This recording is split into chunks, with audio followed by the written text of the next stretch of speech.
Bismillahirrahmanirrahim. Assalamualaikum semua. Hari ini saya nak kongsikan satu resipi yang sangat mudah dan cepat. Resipi ini tidak menggunakan minyak, jadi dapat mengurangkan minyak. Langkah pertama, hidupkan api dapur. Masukkan 2 mangkuk air tapis ke dalam periuk.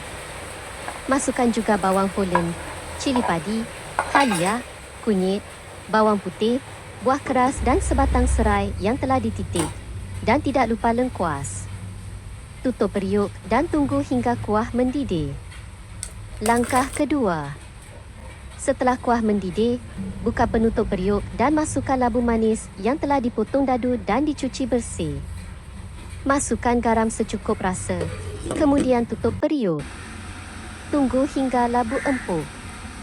Langkah ketiga, setelah labu empuk, angkat penutup periuk dan masukkan santan pekat, santan sawit. Sedikit demi sedikit kacau rata. Tambah kacang panjang jika suka. Tambah juga daun kunyit sebagai aroma. Bau daun kunyit sangat wangi dan menjadikan masakan lebih harum. Langkah keempat, masukkan siput bulu yang sudah dibuang cengkerang dan dibersihkan. Kacau rata. Tutup periuk dan biarkan kuah mendidih. Langkah terakhir, setelah kuah mendidih, tutup api dapur dan angkat penutup periuk. Biarkan uap naik seketika. Taburkan daun bawang dan bawang goreng. Alhamdulillah. Syukur.